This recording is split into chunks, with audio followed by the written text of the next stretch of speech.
Good evening, everybody. This is Gregsynthbootlegs with another episode of the GregsynthVlog. And as soon as I decided to start the video up, look what we have right here. Boo Boo Kitty, the monster cat, is eating treats up there. So you get to see him do that for God knows how long. Um, haven't done a vlog in quite a while. Last one was a few weeks back, and we're at the end of April.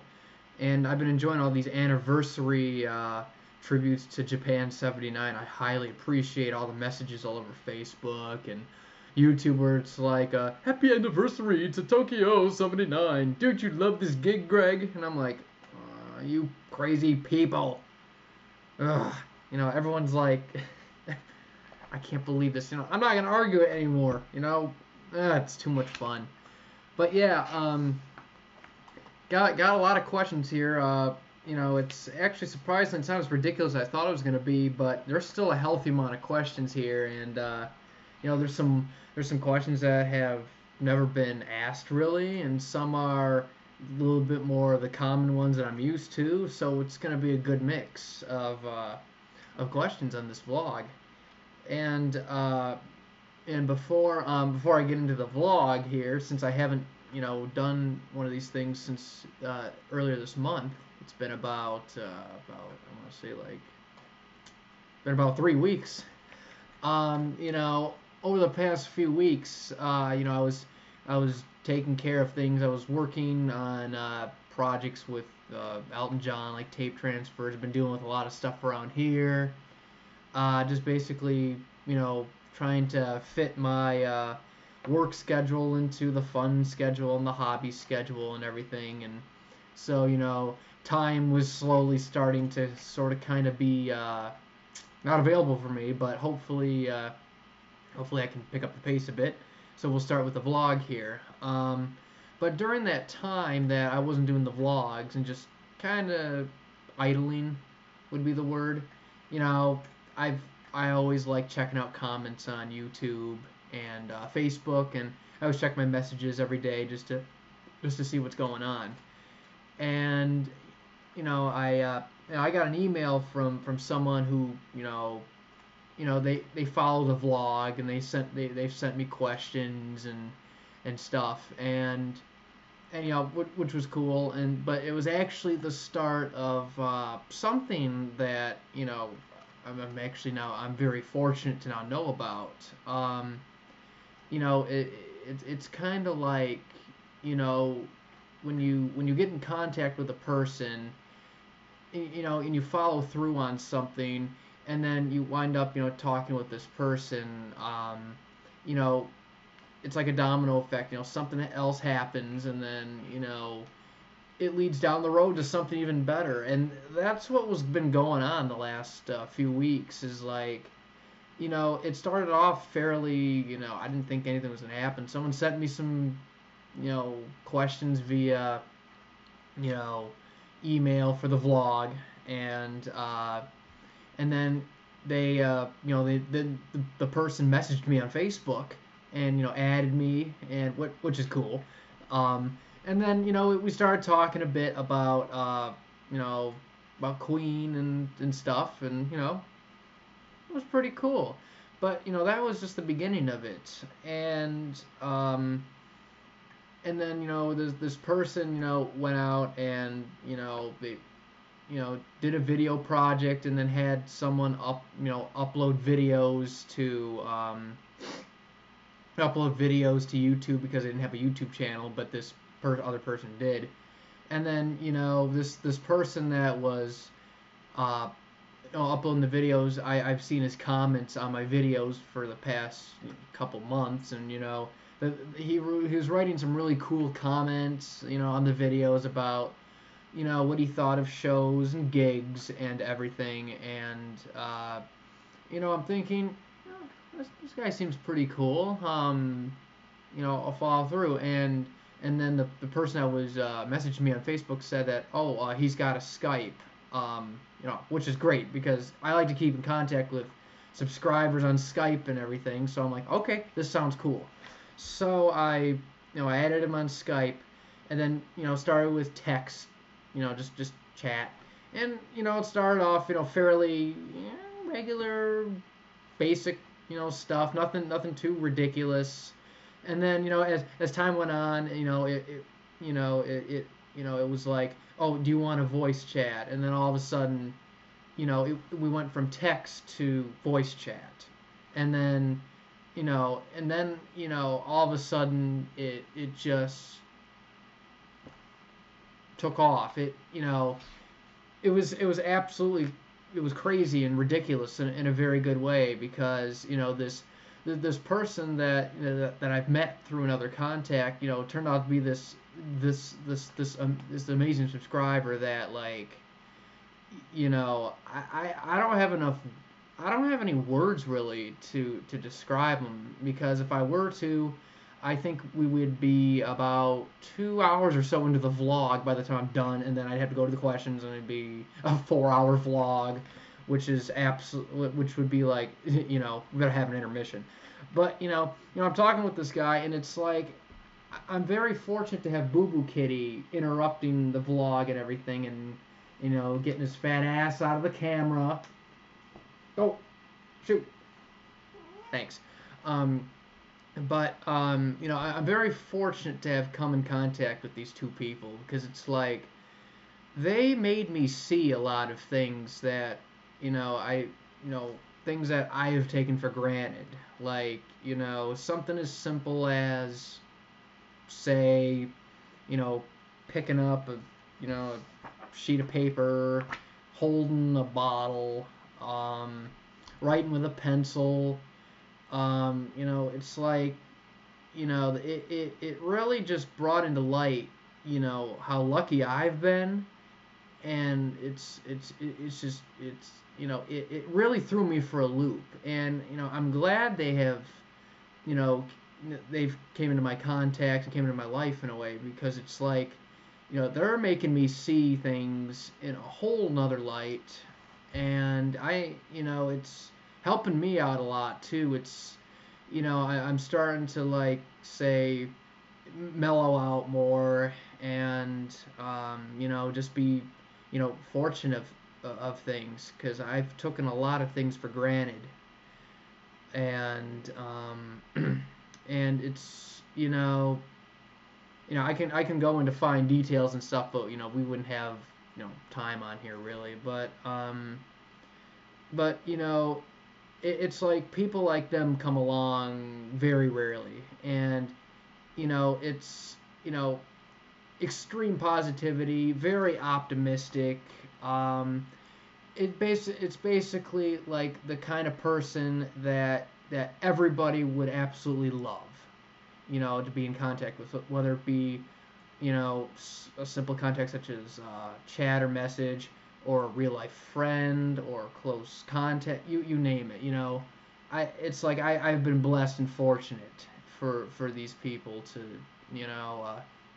message me and then come into contact with me, and we talk on a regular basis, and up until really, I'd say, early April, it's been normal. But now, the last week or so, I've been, like, operating on an entirely different, like, cycle now. Now it's like, I see things differently. It brought out this more sensitive side to me, for lack of a better word. And it's like, I didn't think, it was a very unique experience, and I'm truly thankful for them to come along at a time like this.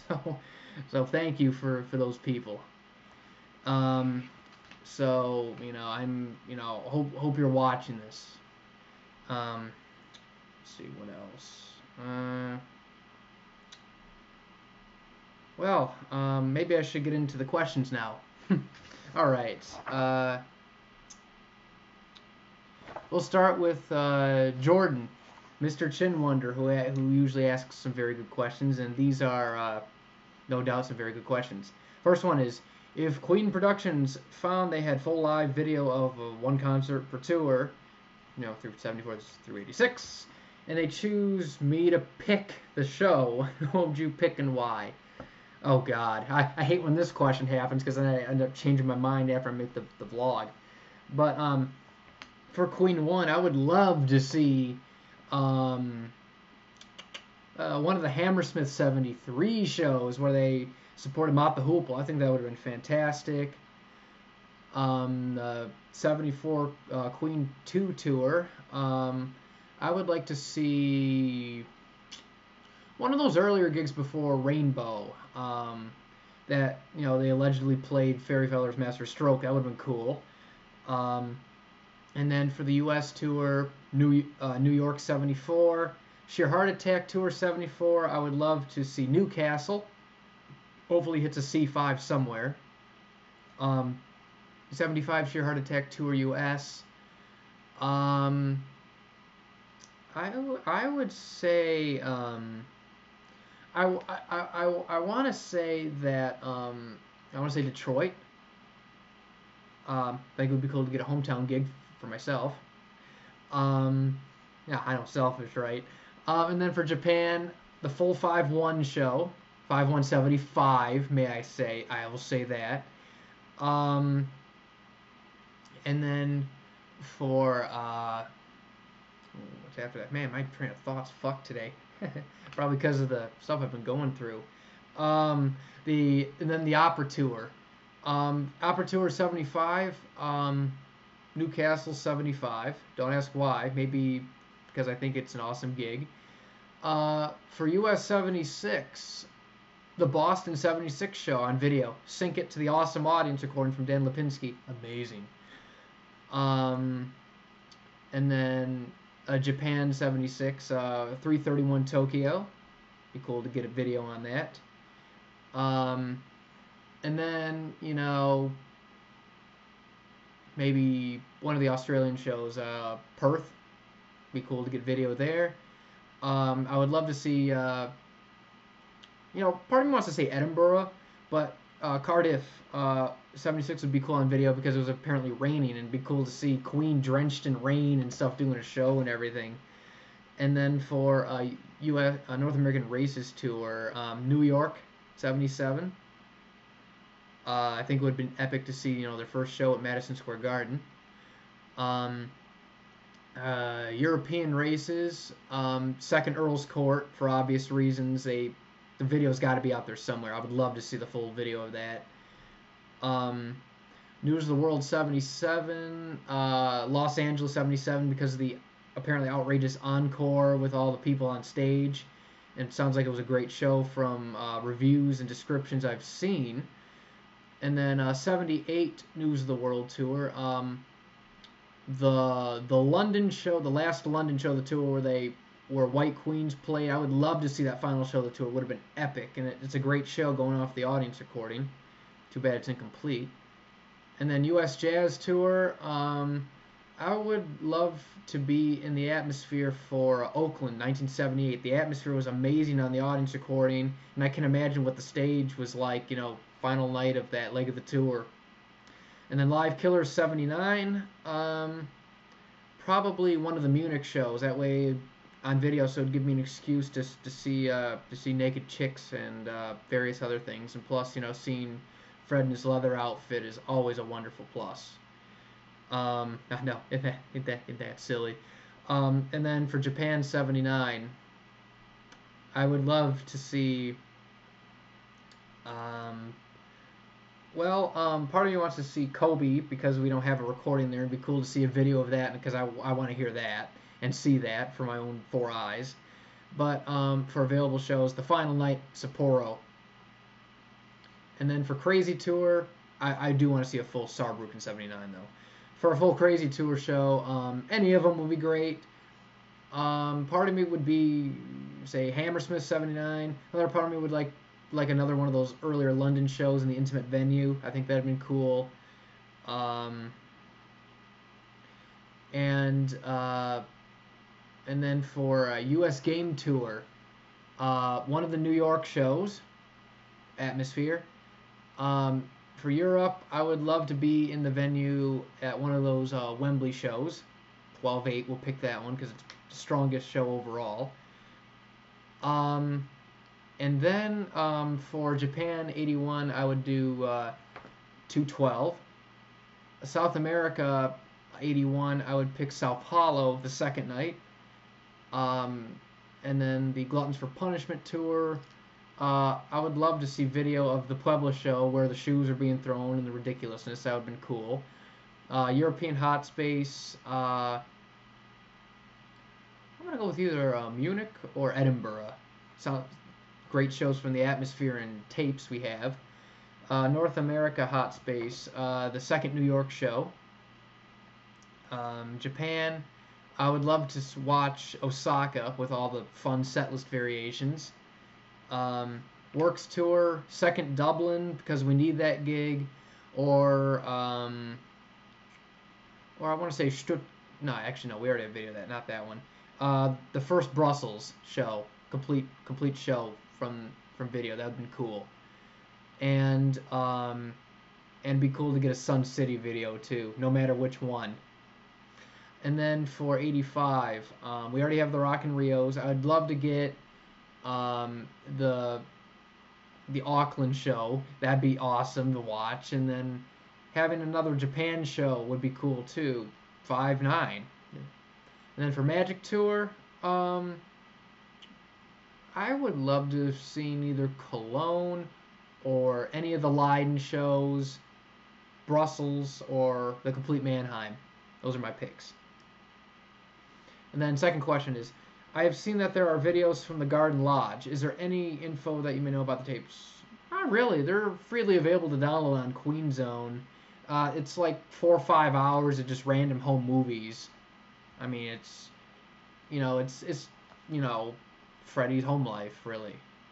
And then next person, Metalhead123. Did Freddy ever hit the high C from Play the Game Live?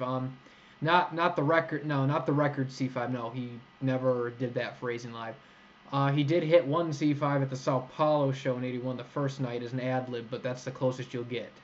But as far as the record phrasing, no. Thanks.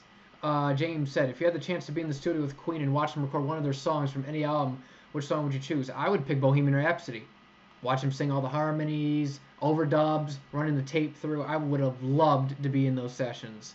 Oh, I would just orgasm all over the place, and Freddie would go, "What did you do?" and film it or something. I don't know. That'd be awesome. Question 2: what is your favorite song from the album Jazz? Out of all the songs on Jazz, my favorite one has to be Dead on Time. That is my favorite song. I love the hard rock riff, fast rapid tempo. I love Fred's vocals on it. That's my favorite song from Jazz. And then Ethan, EC Productions, asks, do you like a minute 34 from the 39 performance from 423? Absolutely not. And isn't 921 Brussels hold the best version of I Want to Break Free? Yeah, in a way it does. It's on a list somewhere. Alright, thank you. Okay, now we have Mr. Tony Salvo, who asked a lot of questions last time, and he asks even more questions on this vlog. Question 1: have you heard of any good Elton John shows from Japan? Yes. Japan 71, which comes from a soundboard, is a very, very good show. One of Elton's best early shows.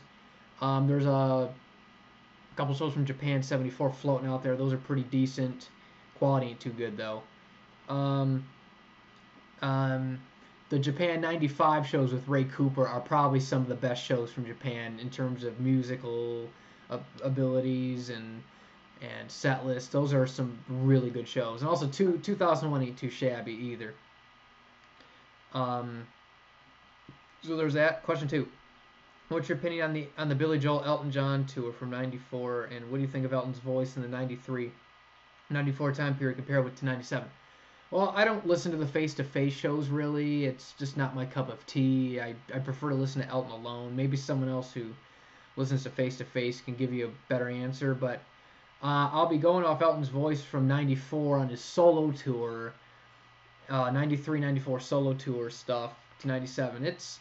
The voice is just as good, a little different. It's a little bit lighter sounding. it's not quite as rich sounding. It's a little bit it sounds like a mature late 80s voice compared to 97 where he's got kind of more of a richer voice and a little bit more rounder and resonant, but both voices are fantastic. A lot of great shows from those 93, 94 solo tour eras, and 97 is great too. So those performances by Elton are some of his best. Question 3. Have you listened to any Journey 79 Japan concerts? No. I don't follow Journey really. I'm more of a casual fan, but I trust that they're good. Question 4. Which year is better for Journey concerts in Japan, 82 or 83? Now, this I can say something because I did see a Japan 82 show and one or two Japan shows from 83, and I do remember liking the 83 shows better. Probably because of the set list or something, but I do remember liking the 83 stuff better. Question 5. Do you prefer the Japan 83 versions of Separate Ways by Journey versus the studio version? I prefer the Japan 83 versions because he sounds a lot like his Escape Tour voice. Well, yeah, I do like the Japan version of the song better than the studio version. I think he does sound better and more clean and pretty sounding, and he just sounds better overall on that Japan show than the record. So I will go with Japan. Question 6. What is your opinion of the 2007 birthday concert on DVD Blu-ray of Elton's 60th birthday? Do you think Elton should have taken some time off before the show? I own that show, and I remember there were songs like Rocket Man and Philadelphia where Elton sounded a bit worn out. I don't know exactly what was wrong with him before. I don't know if he was under the weather or sick or something, but yeah, he does sound really rough on that show throughout, especially on the up-tempo stuff. It's a good show for the atmosphere, but I can find better performances of the songs from earlier and later tours. It's good. It's a good show to watch, really, but there are better shows out there. Question 7. Have you listened to any of the 2014-13 Steve Walsh shows off of YouTube? What's your opinion on them? I haven't seen a full show. I've seen some performances here and there scattered.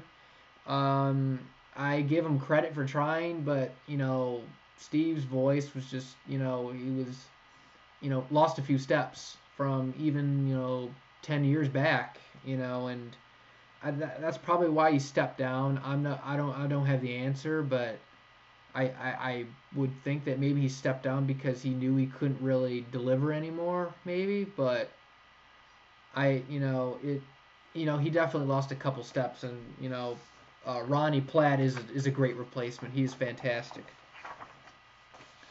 Question 8. What is your favorite speaking voice era of Freddie and Elton? For speaking voices, I loved Fred's his 80s speaking voice, where it was a little bit more masculine and deep and resonant compared with 70s. I like that sound. For Elton, I prefer actually his 90s speaking voice because it had a lot of like resonance and power to it, and it was a really cool voice. I liked his speaking voice from that time period. Not to say he always sounds cool when he talks, regardless of era, but there's something about his 90s speaking voice which was really cool. Question 9. What do you think of the comeback of Steve Perry singing on stage in 2014? Surprisingly, I thought he did pretty decent considering that he hasn't really sung in years and stuff. And yeah, he was a little scratchy and out of practice, but he seemed to get a little better on each show as it progressed. So I was happy.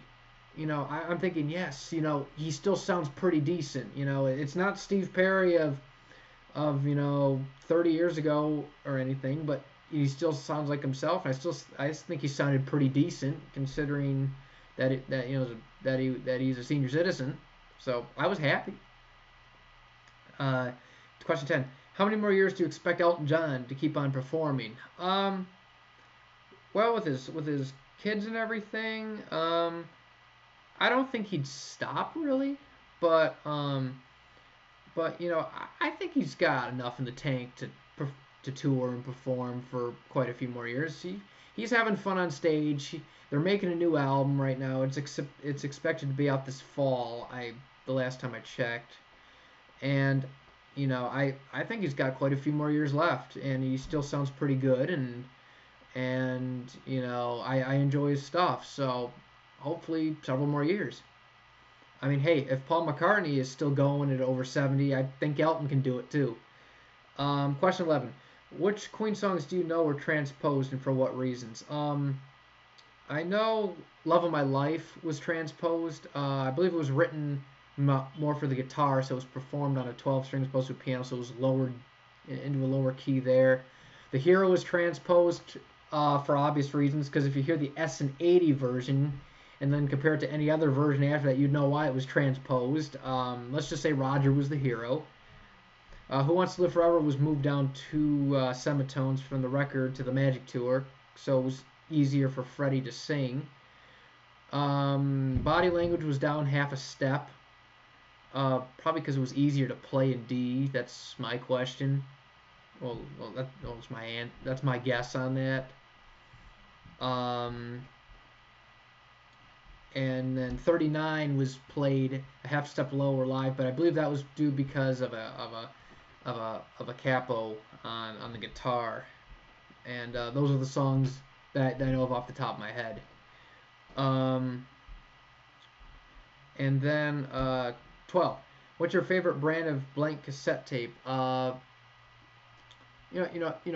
I don't really have a favorite brand, because I've used a lot of them, and as long as it sounds good to me. But I'll show you the ones I'm currently using for stuff. They are they're called TDK tapes. TDK and Maxwell's are the ones I've been using a lot lately, and I think they sound really good. And Sony tapes too. So those 3 I've used a lot, and I found great results. By the way, those were Elton shows I've been transferring. Had to promote that. Question 13. What are your thoughts on the current Elton John band lineup? I think they're great. They're very much in tune with each other. They support Elton's music greatly. You have Davy Johnson there rocking away. Nigel's there. John Mahan. Everybody's in tune with each other. Matt Bissonette is an amazing bassist, and he's one of the best bassists Elton has had. Up there with definitely in tier 1. And Kim Ballard is no slouch on the keyboards either. So his current band, great. Wouldn't change anything about it. Just leave it right there. And I'm glad they're playing on his next record. What are your thoughts on the Yamaha CP80 piano in general, or when Elton used it on his 79, 80, 82 tours? I like the piano overall. I think it's got a cool little sound to it. And I liked when Elton used it on his tours. I thought it brought a very unique sound to some of those songs. And I sure as hell liked it better than the Roland digital piano used in the late 80s, early 90s. But I do like that piano a lot. Or I should say electric piano. Do you think Steve Augeri would have fit in being in Kansas as lead singer, or do you think Ronnie Platt would have worked better? I would have to go with Ronnie Platt. His voice has a lot more resonance and body to it, and it's a lot more thicker sounding. Steve Augeri, I think he's a good singer, but I think his top end is a little bit too thin for my liking for some of Kansas' material, because Steve Walsh had a very thick, masculine tenor top end, and it didn't thin out really. And I think Ronnie Platt is the best guy for the job, so I'm glad they went with Ronnie. I think Augeri would sing it well, but I would prefer Platt over Augeri.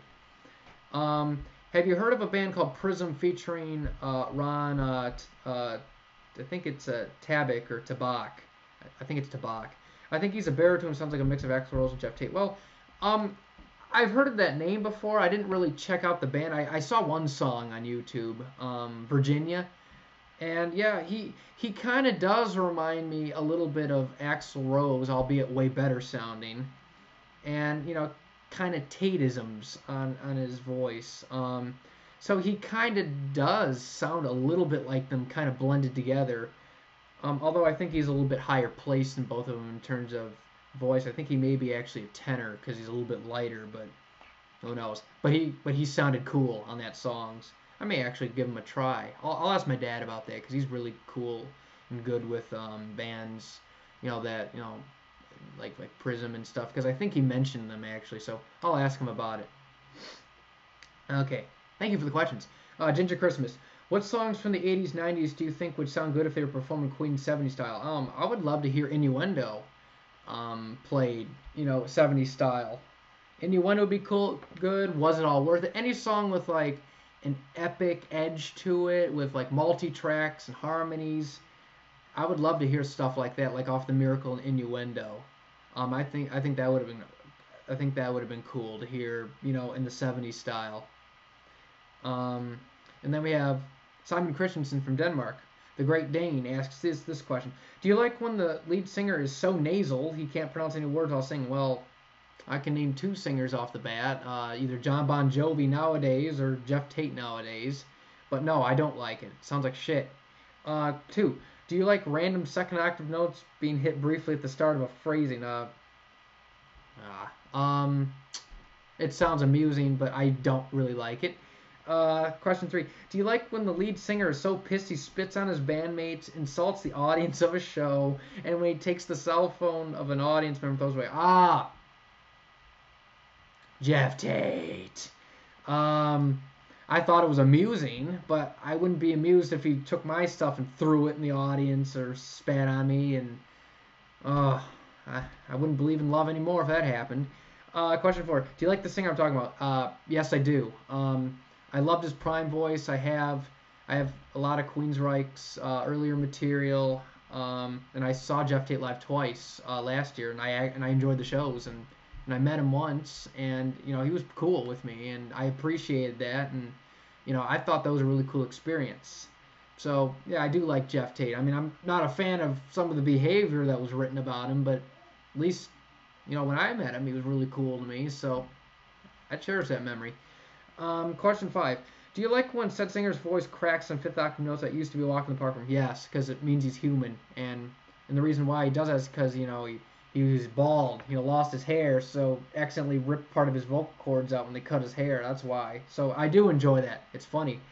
Question 6. Do you like Yoko Ono fucking up John Lennon and Chuck Berry's performance? Oh, that video is classic, where you have where they're playing what was it? I think it was Johnny Be Good, and John Lennon's getting into it. Chuck Berry, they're having a great time. Then you have fucking Yoko Ono, pounding away like this on the conga.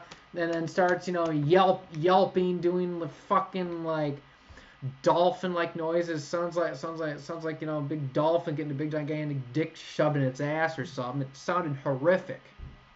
And I like they muted the microphone and everything. That's a hilarious video, and I think it was Chuck Berry's face. That was awesome. Thank you for the questions.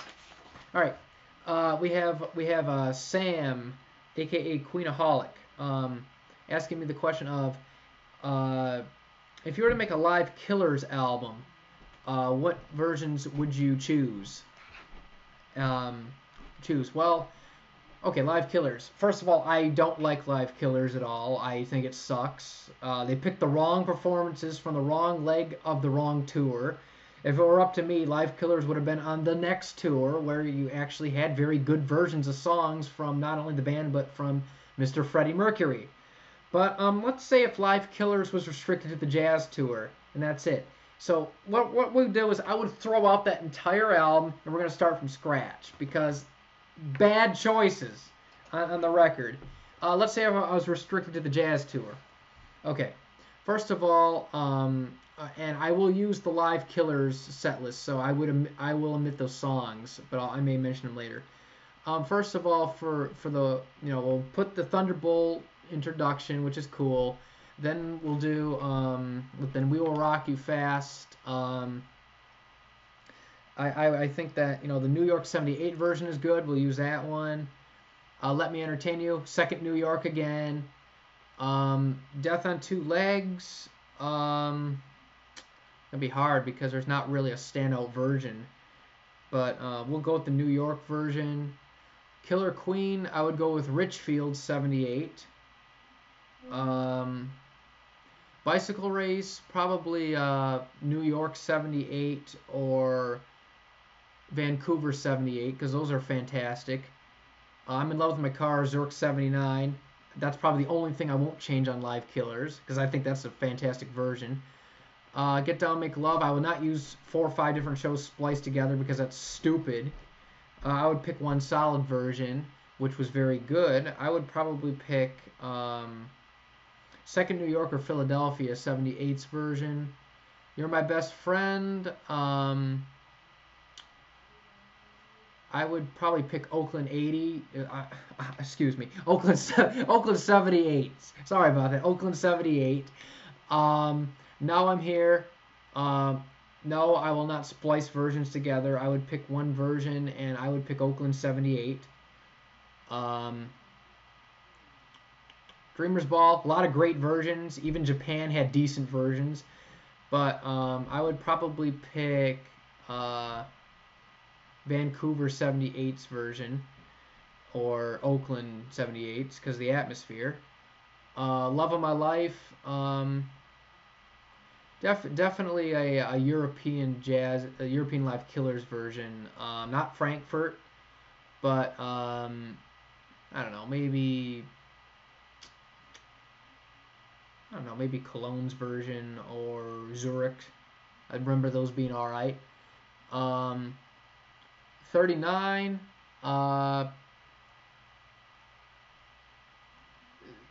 First or Second New York. Those were good. Keep Yourself Alive with the fun intro.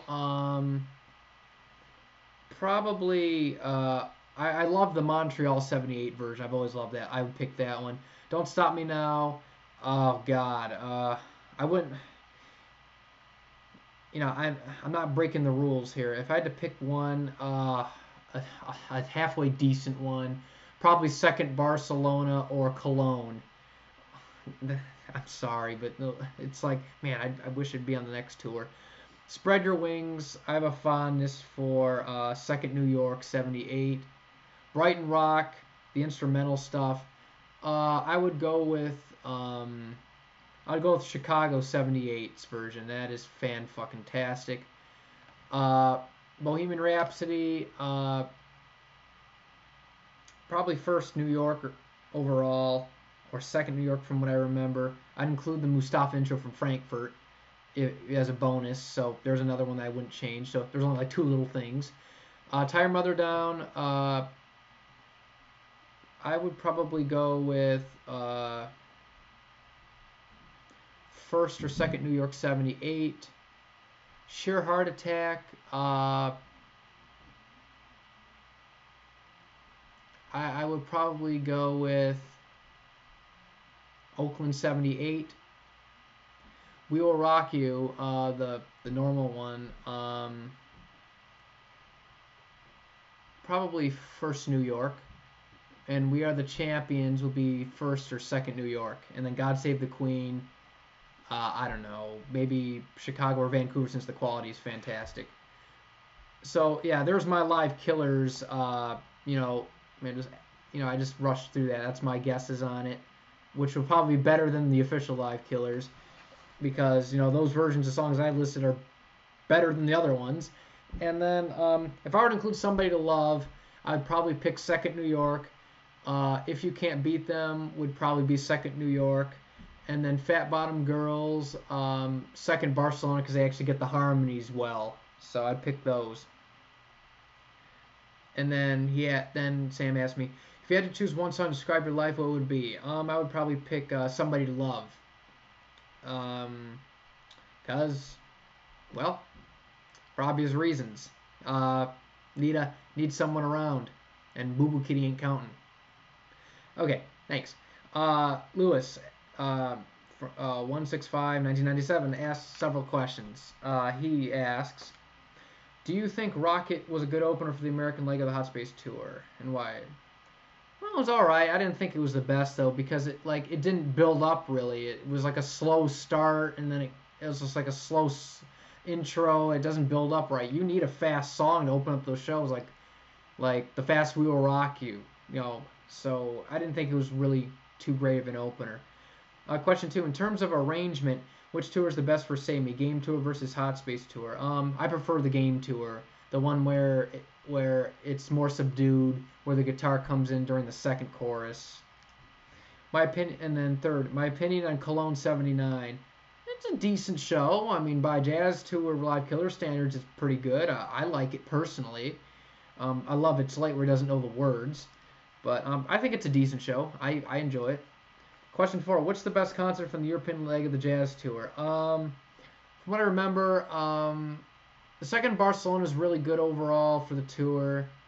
The first Paris is pretty good. Frankfurt and Cologne are also respectable, and Zurich is all right too. So that's what I think. Do you follow any sports? Not really. I'm not really a sports person. Sorry. 6: where do you get the hat? I got this hat actually at the House of Blues in Florida in 2006 on a marching band trip, and it's been with me for 9 years, and it's still in one piece, and I love this hat. It's my favorite hat. And thank you, glad you like it. Question 7: what's the best version of Brighton Rock? Tough decision. I'll go with the musicianship parts. I think a lot of Jazz Tour versions have some of the best musicianship on that song.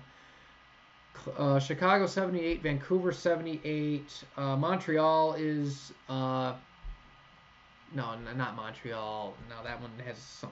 No, Toronto. That's what I meant. Toronto's is really good. A lot of the late '78 Brighton Rocks are some of the all-time best in terms of musicianship and jams. I love them. Okay, now Ernst from Estonia asks 13 questions. We'll start with number 1. Question 1: favorite quote from Freddie?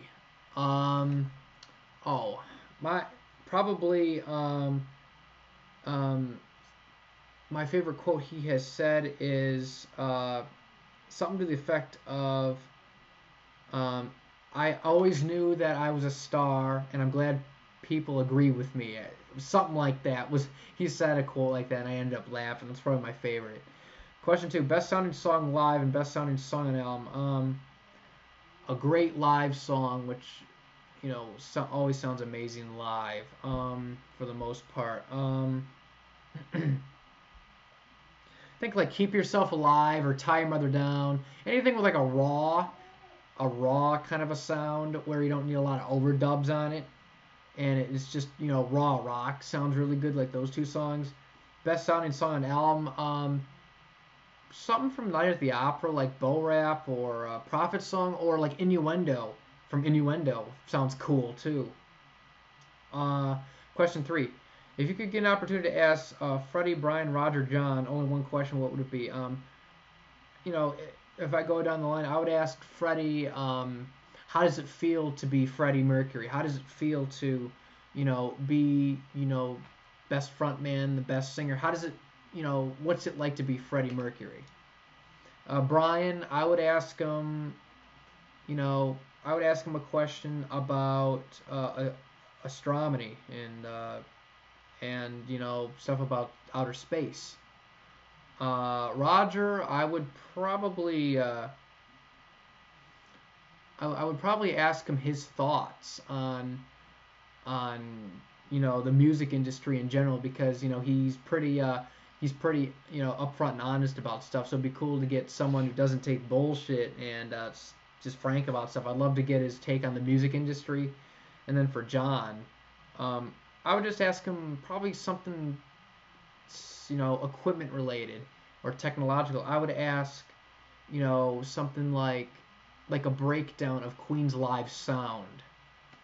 So I would ask him something like that, since he was the electronics dude. 3: Boo Boo's favorite Queen song and album.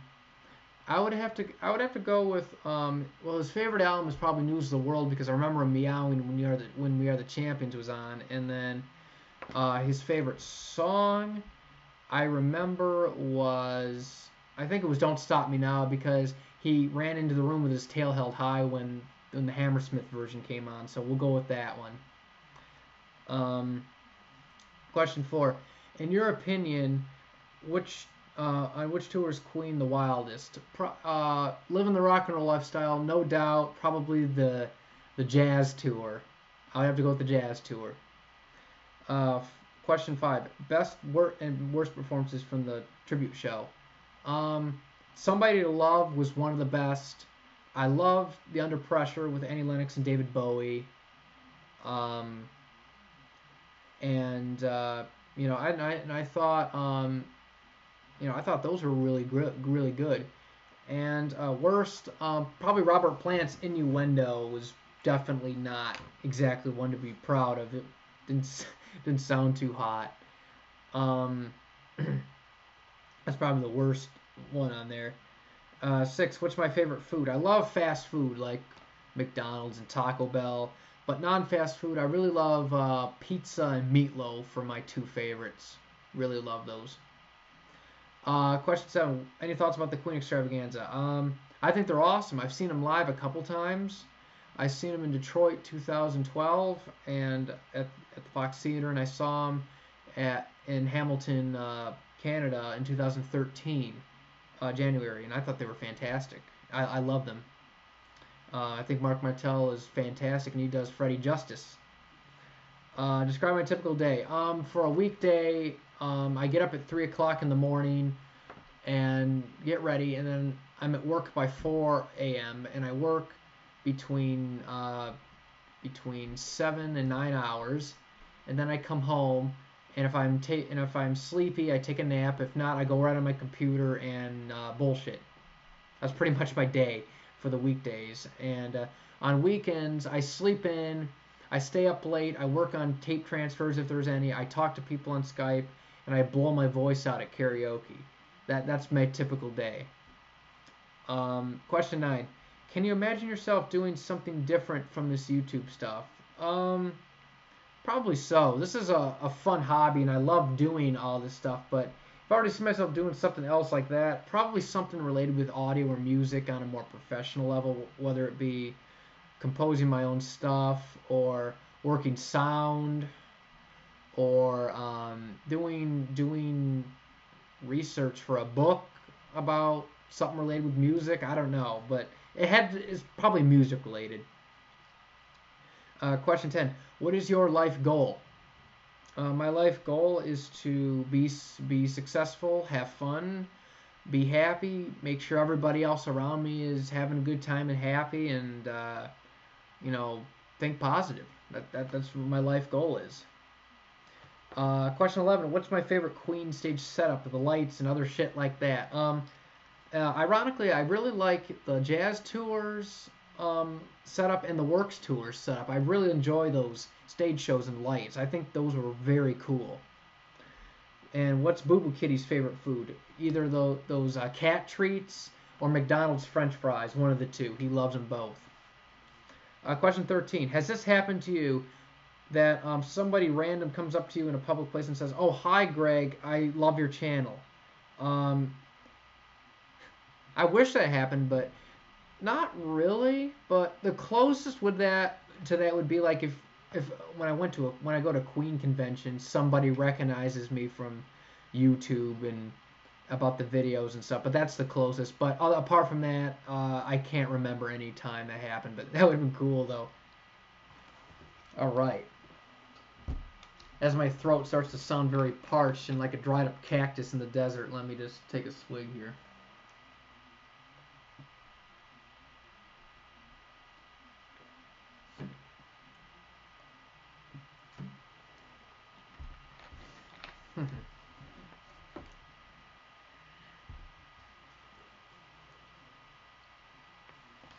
All right. Question comes from Lisa. Question 1. Do you like Fukuoka 76? Really? You really had to ask that. Do I like Fukuoka 76? Hell no, I don't like Fukuoka 76. It's horrible. I don't like it. Ugh. Makes me sick thinking about that show. Blah. Question 2. How old is Boo Boo Kitty? He turns 3 this May, on May 15th. So he's almost 3, and he's a cute little kitty. 3. Would you fix your teeth if you had an overbite like Freddy? Maybe when I was younger, yeah. When I was a little bit more self-conscious. But nowadays, if I were to have overbite, no, I would just keep it the way it is, unless it was threatening to my health or something or something. But no, I probably wouldn't fix it. Question 4. Do you like Monty Python? I can't really say yes or no to that because I haven't seen too many of them, but I did like the Ministry of Silly Walk sketch. I thought that was funny. Question 5. Are you simply not in the pink, my dear? Oh no. And yes, I am very slightly mad. Question 6. How did you react to kids react to Bo Rap? I had a good chuckle. Question 7. Did you know Freddie Mercury had a mustache? No. I've been enjoying the Crazy Tour footage from Hammersmith so much, I didn't even know he had a mustache. So, no. But thank you very much for asking me that. I highly appreciate that.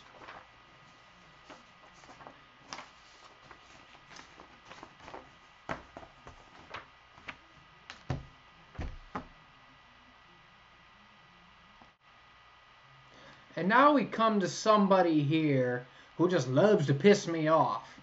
And he deserves some drinks here.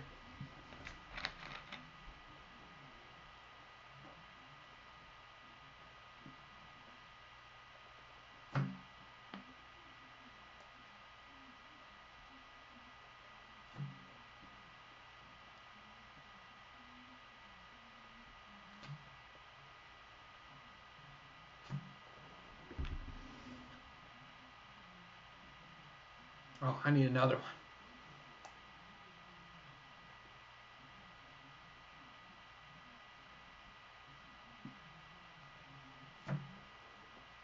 Oh, I need another.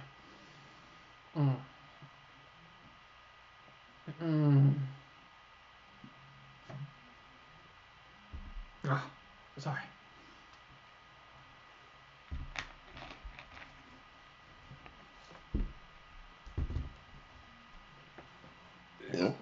Oh, pardon me. The person in question is the Elton Bootlegs, who's been pissing me off for a number of years. But you know what? I love when he does that because he is just amazing. And thankfully, unlike the last vlog, he only asked 5 questions, unlike the other one where it was like 20 something, like 21. And so, you know, it's a fraction of the fuck ups, but you know, he still had to ask these questions. So, question 1. I like 3 minutes and 30 seconds. Yeah. No! You stupid fuck! I don't like that. Fuck you. 2. I heard Tony Burns is a brilliant keyboard player.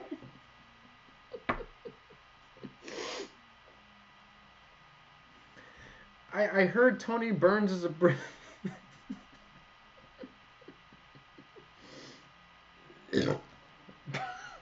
Excuse me. But let's try it again. I heard Tony Burns is a brilliant key.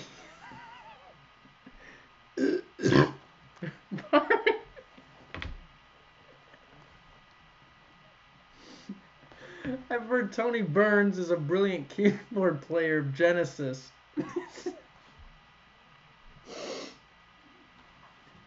I heard Tony Burns is a brilliant keyboard player of Genesis. This is true. Shut up. I made a mistake. I meant Tony Banks. I just mistyped it. It was a typo. Shut up. You know, I haven't heard much Genesis, but I think he's good. Maybe you can help me out. Question 3. Is it true that you lose on a regular basis?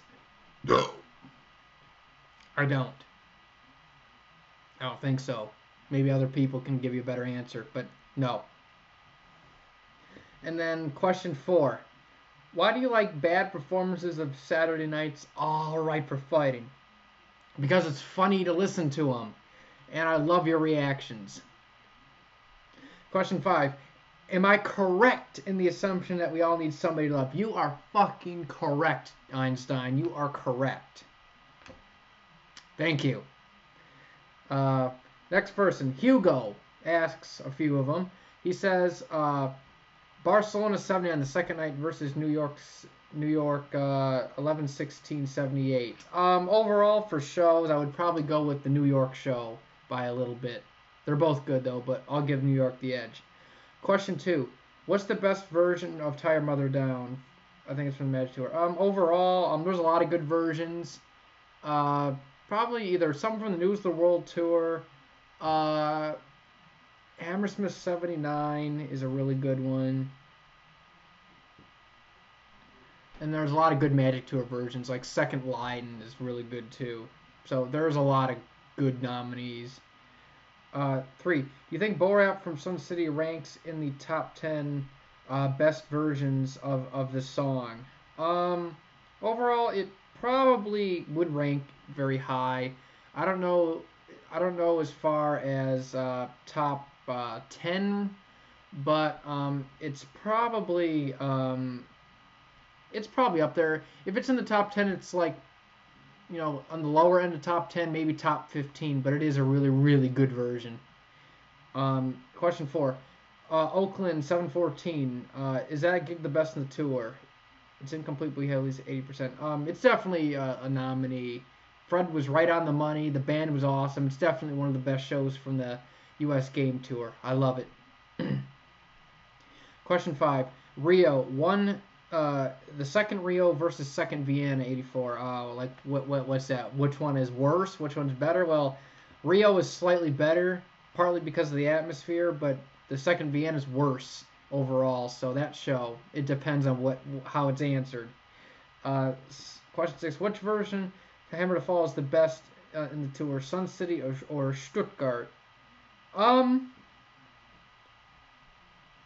They're both really good. Stuttgart has a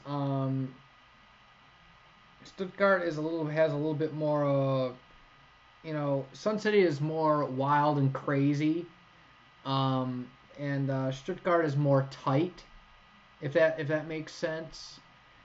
And Fred sounds good on both versions. Stuttgart is a little bit more stable sounding with great falsetto. Sun City is a little bit more gutsy and has that unique falsetto part in it. They're both good. Question 7. We are the champions from Sun City or from Dublin from the Works Tour. Which version is better? I'd go with Sun City overall. It seems a little bit more of a stronger performance. And then he says, thanks. P.S. I like Bohemian Rhapsody from Fukuoka 5-1. Do you like it? No! I don't! I don't like it! Shut up! No! I don't like that shit! No! Absolutely! No! Do not like Fukuoka 5179. I do not like Fukuoka. I can't even say the fucking city because of you. I do not like Fukuoka 79. I do not like Fukuoka 79. I do not like Fukuoka 79. I do not like Fukuoka 79. I do not like Fukuoka 79. I do not like Fukuoka 79. Do you get the picture? Excuse me, I just broke. Thank you. Now we have Freddie is the champion. I'll just call you Champ because I don't think I can remember that name and it hurts my mouth and tongue to say that. Question 1. Which Queen concerts have the best quality? Pick one for each year. Golders Greer, 73. 74 is the Rainbow Show. 75, Hammersmith. 76, Boston. 77, Houston. 78, Vancouver. 79, it would be Hammersmith. 80 would be Oakland. 81 would probably be either the broadcast for Buenos Aires or that really good 213 source from Japan. And then 82 would be probably I think Osaka 82 or one of those Japan shows have the best quality. 84 Sun City, Stuttgart are probably the best. 85, Osaka. 86, Mannheim. And question 2. Best and worst live version of Good Old Fashioned Loverboy. I can't remember any bad versions, really, but Stockholm and Gothenburg have the worst guitar solos because they're fucked up. But I remember Stockholm 78 being a really good, awesome version of the song. Copenhagen 77 was also very good. I believe that's one of the few versions, not the only one, where Freddie sings the studio words instead of improv and la la la la and stuff. Those are really good versions. Question 3: The Great Pretender by the Platters versus the version by Mr. Freddie Mercury. I love the Platters. I respect them for introducing that song, and I like their version, but Freddie Mercury sang it way better. Sorry, no offense to Tony Williams, but Freddie Mercury, you win. Question 4: Do you like the song Bicycle Race? Yes, I do. I love that song. It's one of my favorites off Jazz. Probably in my top 3 songs. Question 5: If there was a recording from a show from 1970, 71, or 72, how do you think Freddie would sound like? For 72, I think he'd sound a lot like 73. But for 70, I think he'd sound a little bit more youthful, kind of like his Ibex shows, but maybe a little bit more developed. 71, probably the same. So I would bet he would sound a lot more lighter and youthful sounding. I think he'd sound like a kid on the 1970s show, most likely. And then question 6, his last question. If you were forced to attend a bad concert by Queen and one by Elton John, what concerts would you choose? Well, for a bad Queen show, I would love to be at the first night of the Jazz Tour, Dallas, where they're fucking up all the songs and transitions and everything. That would have been pretty cool. And then for Elton, I would love to be sitting there at 9/14/86 with his blown out voice. That would have been cool to hear in real life. Thanks. And then the next one is by a Mr. Joseph Staub. I believe that's what it is. Joseph Staub. Says, "Hey Greg, I was wondering what you felt was the most overrated and underrated Queen album and song. I also wondered how you got into Queen." Well, as far as Queen albums, I don't think there's really one that's really overrated. I can't think of anything that gets too much praise for not being too good. Underrated, I would say there's a couple. I think Queen 1, the first one's a little bit underrated because everyone talks about Queen 2 and Sheer Heart Attack in a way, but mostly opera and races. But Queen 1 seems to get not talked about a lot. I think Hot Space is underrated. And The Works, in a way, is underrated, too, because there's a lot of good things on there. And as far as songs go, I don't remember a song that really just sticks out as overrated and overpraised. Even Bo Rap, that, even though it gets talked about a lot, it's still an awesome song, and I can't find that really to be overrated or Somebody to Love. Those are 2 awesome songs. A lot of underrated ones like Dead on Time, You and I think White Man is a little bit underrated. Need Your Lovin' Tonight, Back Chat, Calling All Girls, the list goes on. There's a lot of good gems on these Queen albums besides the hits. There's a lot more underrated songs than potentially overrated songs, I'll tell you that much. Second part is how I got into Queen. I first, it was back in 2005. I was in a history of rock and roll class, and my teacher played 6 songs from Queen.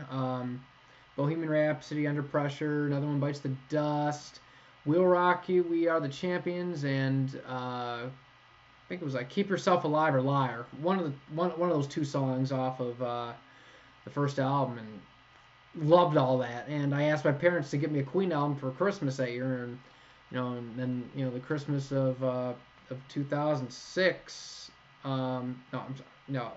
excuse me, yeah, 2005, 2006, I got something else from the band, but that's my meowing like crazy, aren't you?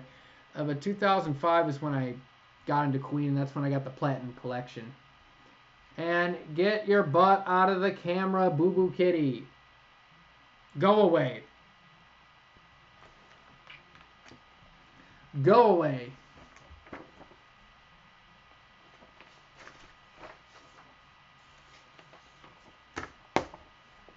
Okay. Next, this whole page is dedicated to a user named Mr. Mario Dave, who asked literally a whole page full of questions. And while Boo Boo Kitty goes away and leaves me alone, oh, what are you doing? Hey! Do not try to get my hat off my head. Okay, fine. I'll attempt to answer these with Boo Boo Kitty's butt in my face.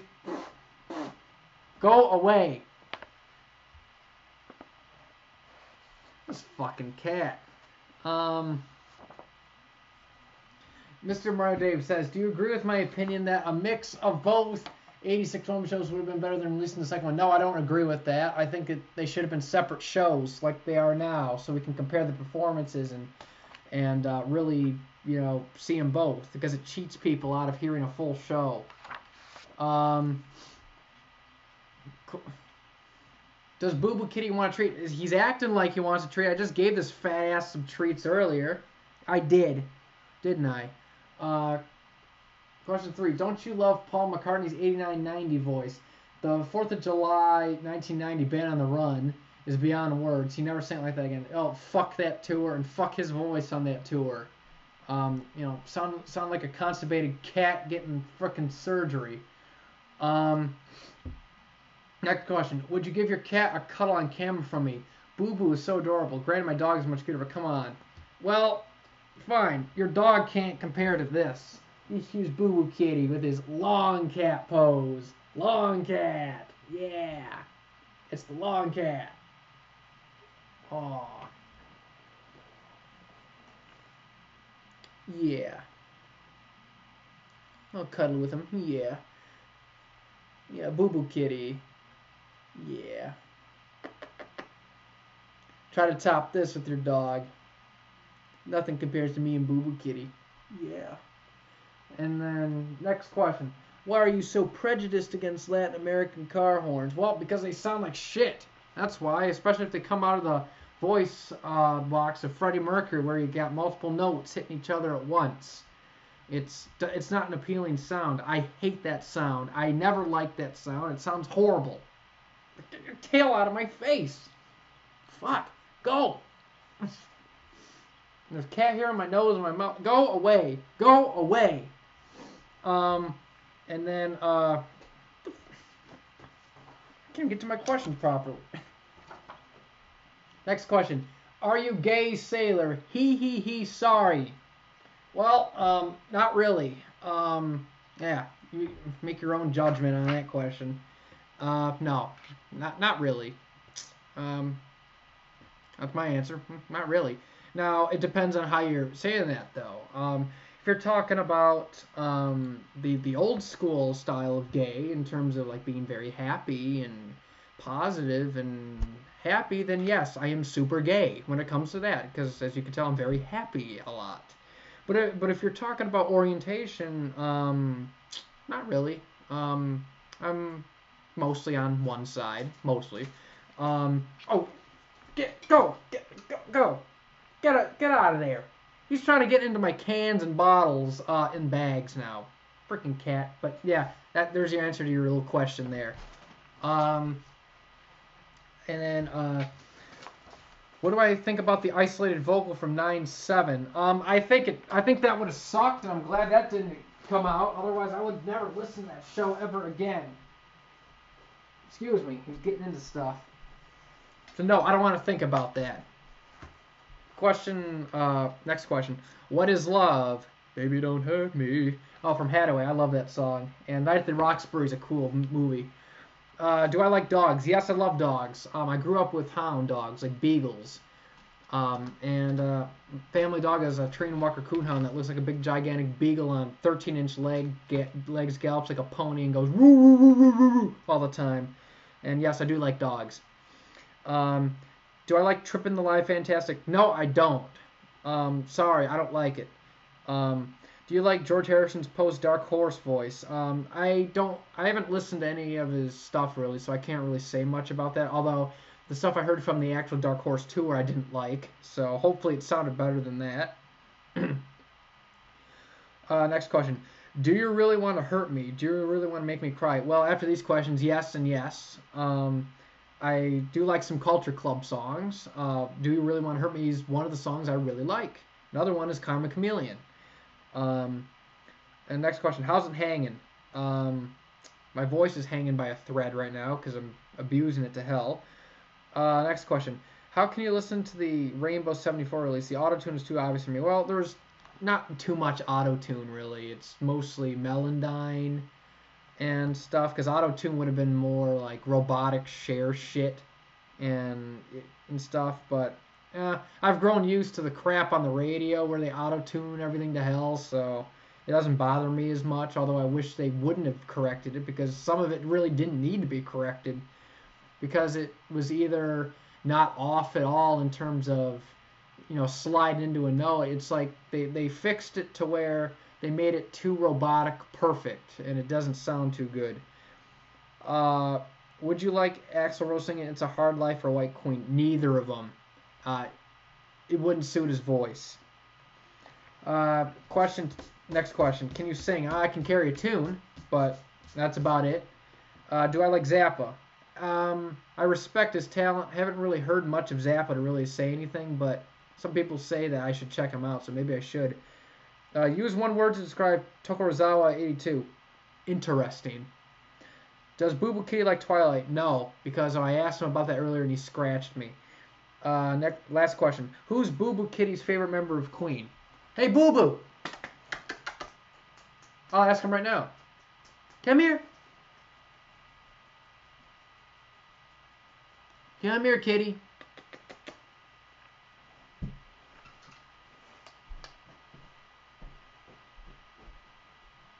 Come here. Who's your favorite member of Queen?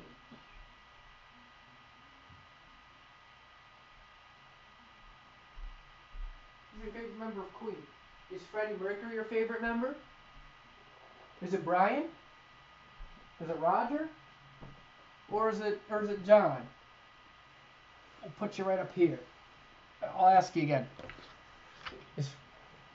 Is Freddie Mercury your favorite member of Queen? Is it Brian? Is it Roger? Well, he meowed. What about John? You like John? Well, he meowed at Roger, so I think it's Roger Taylor is his favorite member of Queen. So we'll go with that, Roger Taylor. Last page and last few questions, or last few users. We have Cake Muncher 510 asks, if Freddie was in his early 20s, unknown, and were to audition on a show like American Idol, X Factor, The Voice, how do you think he'd do? Well, I think he'd be so good that they wouldn't allow him to progress because he'd unfairly smash all the competition. Nah, I don't think he'd like those shows anyway, really. But I think he'd be too good. Next question. If you could sit down with Freddie for 15 minutes, what would you ask him and talk to him about? I'd ask him, what's it like to be Freddie, some stuff about touring and just, general advice about life, like how to have a good time, and, some advice on, finding, making yourself happy and stuff.